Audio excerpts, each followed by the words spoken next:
మహాశివరాత్రి పర్వదినం సందర్భంగా రాష్ట్ర వ్యాప్తంగా శైవ క్షేత్రాలు భక్తులతో కిటకిటలాడుతున్నాయి. వేకువజామున నుంచి అర్చకులు శివుడికి రుద్రాభిషేకాలు, ప్రత్యేక పూజలు నిర్వహిస్తున్నారు. నెల్లూరు జిల్లాలో మంత్రులు ఆనం రామనారాయణ రెడ్డి, నారాయణ ఆలయాల్లో ప్రత్యేక పూజలు చేశారు. విజయనగరం జిల్లా పార్వతీపురం, మన్యం జిల్లా వ్యాప్తంగా శివాలయాలు శివనామస్మరణలతో మార్మోగుతున్నాయి. భక్తుల సౌకర్యార్థం గుంప, పుణ్యగిరి, పారుకొండ, రామతీర్థాలకు ఆర్టీసీ ప్రత్యేక బస్సులు నడుపుతోంది.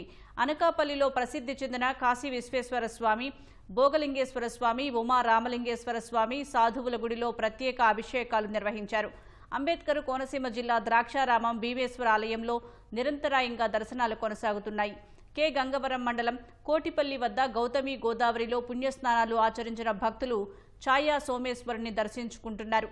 అనకాపల్లి జిల్లా నర్సీపట్నం పురపాలక పరిధిలోని బలిఘట్టం వద్ద బ్రహ్మలింగేశ్వర స్వామి ఆలయంలో భక్తులు ప్రత్యేక పూజలు నిర్వహించారు. రావికమతం మండలం కళ్యాణపులోవ ఉత్సవాల్లో స్పీకర్ చింతకాయల అయ్యన్న పాత్రుడు, ఎంపీ సీఎం రమేష్ పాల్గొని పోతురాజు బాబును దర్శించుకున్నారు.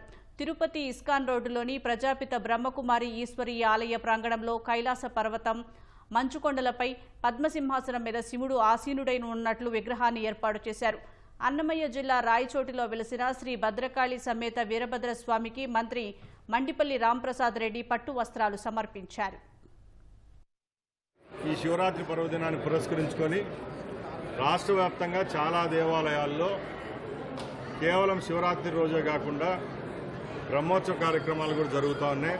ముఖ్యంగా దానిలో శ్రీశైలము, కోటప్పకొండ, శ్రీకాళహస్తి, పంచలింగాలు, అలాగే మొదలగు పెద్ద శైవ క్షేత్రాల్లో ఎక్కడ ట్రాన్స్పోర్టేషన్కి ఏ విధమైన పొరపాట్లు లేకుండా వందలాది బస్సులను ఏర్పాటు చేయడం జరిగింది. ముఖ్యంగా ఈరోజు ఈ పర్వదినాన్ని ఇంకో విషయం చెప్పదలుచుకున్నాను. గౌరవ ముఖ్యమంత్రి చంద్రబాబు నాయుడు గారి ఆదేశాల మేరకు రాష్ట్ర వ్యాప్తంగా వచ్చే వారంలోనే డిజేబుల్డ్ ఎవరైతే శారీరక అంగవైకల్యంతో బాధపడుతూ ఉంటారో వాళ్ళకు కూడా రాష్ట్ర వ్యాప్తంగా ఫ్రీ బస్ సౌకర్యం కూడా కల్పిస్తున్నామని ఇక్కడ ప్రకటిస్తున్నా. అది కూడా వచ్చే వారంలోనే అమలు చేసే విధంగా చర్యలు తీసుకుంటున్నాం.